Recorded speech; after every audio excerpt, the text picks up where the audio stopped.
Moving to the last question which we had, and then we'll share the questions which the audience had posed when they were registering for the session. So, Sure. from the last 40 minutes, if there's one word I were to give Captain Vikram Batra, it would be that he's an inspiration. He's someone you look up to. He's an idol. He's inspired all of us in various ways. And every little thing about him, be it the way he fought, the way he led his life, and even things like the thing being ye dil mange more, the success signal being ye dil mange Yeah. more. So you peep into one area and you will find something to take back. So because Yes. you are interacting with a group of young college students, so based on how the both of you have led your lives, what is that one message or that one advice you would want to give us to have to lead a life like Captain Vikram, to lead a fearless life? So yeah, what would be your advice or your message?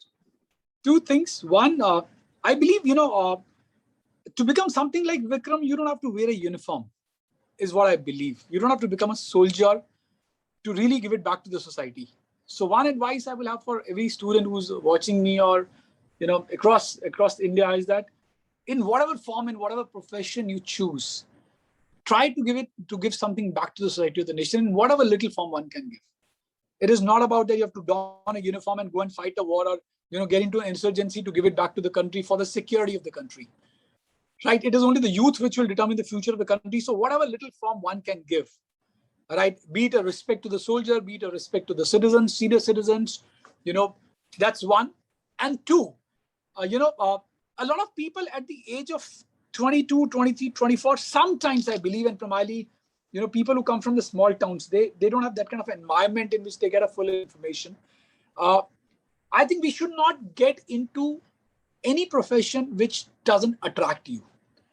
It is very, very important that choose a career looking at what talent you have.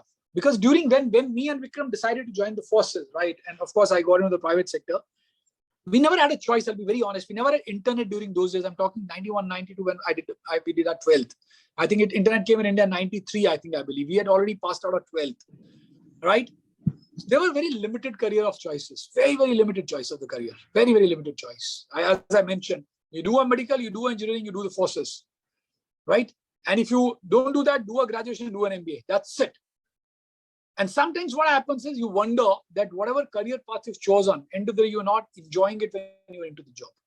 So please pick and choose a career very wisely, looking at your own inherent strength, your inner talent, because today the world is a whole lot of information which is available, right? And people have a choice. So that's my second recommendation, that don't get into the forces if you don't like it. And why I'm telling you this is because I was speaking to one of my friends who's a main commander with the Indigo Airlines. And personally, I was very fond of, flying. So I just asked him once, man, I said, Pucha, flying is a great profession, and, my nephew wants to become a pilot. What's your view on this? He said, Vishal, in case he's not willing to sit inside a cockpit for 8 hours flying, he should not join the forces. He should not join the flying as a profession. Reason is because you get very isolated when you're inside a cockpit. And I loved his answer. Reason is, so typically what happens is that when you typically decide a career, aapko lagta hai, mera friend wo kar raha hai, mujhe bhi wo kar lena chahiye. And end of the day, you realize when you're coming into the office and you say, oh, you are sulking, yaar, I'm not enjoying this job. And primarily what happens is the competition has gone so stiff that if you choose a career which is out of your interest, you'll always fail. So choose your career very, very wisely. There's a plenty of information. There are plenty of professions which have come up now. Is the second advice I have for all the students or the youth.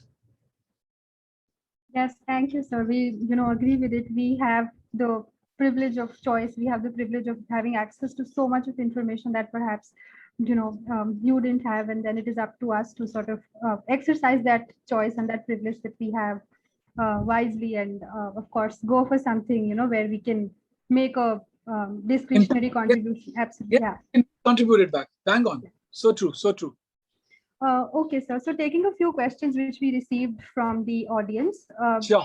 Shalagya Mishra, are you here? Shalagya? Good evening, sir. Yes, I'm here. Hi, good evening. Please go ahead. So, sir, my question was that what was the last face-to-face conversation with Captain Vikram like? like Okay. before he went to the war? Sure. So let me tell you, Shalidya, I met Vikram, unfortunately, I would say I met him almost 4 months prior to we lost him. So Vikram was doing his commandos at a commando school in Belgaum. And I was, posted in Delhi. I was working for a company called Tata Finance. And I was posted in Delhi. In fact, I used to work in Barakhamba Road. And I'm sure, you all are in Delhi. So there's a railway station, Nizamuddin railway station in Delhi. And there's one train, this is Goa Express, which comes from Karnataka and it lands at Delhi at this station. And it was 9th of March, 99.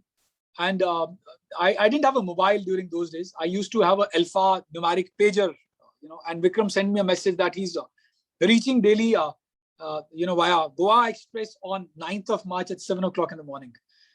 And I went to pick him up from the railway station there at 7 in the morning. And you won't believe it, when I landed at the station, when I reached there, not landed, sorry, but when I reached at the station, immediately 200 young officers come out, they all are bald. Because commando mein kya karte hain, they make you bald completely.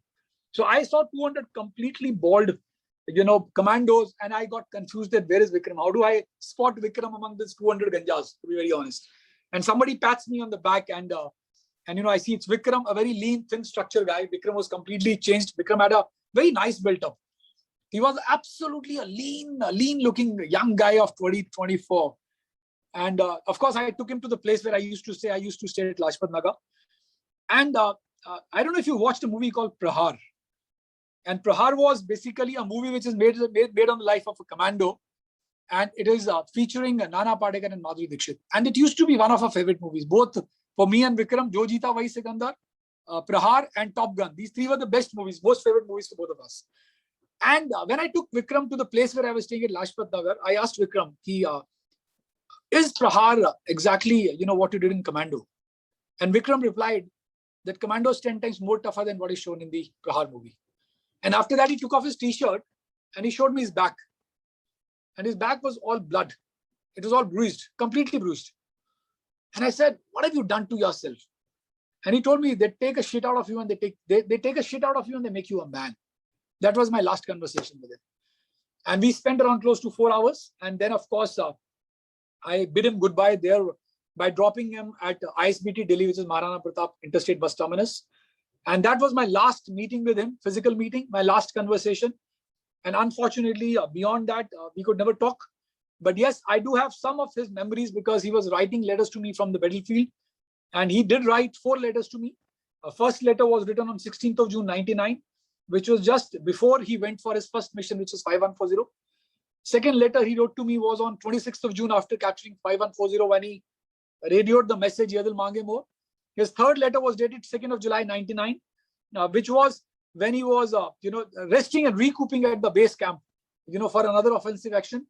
And his last letter was written to me on 5th of July, just 2 days short of when we lost him, where he was, when he was ready to go for his second mission, which was 0.4875.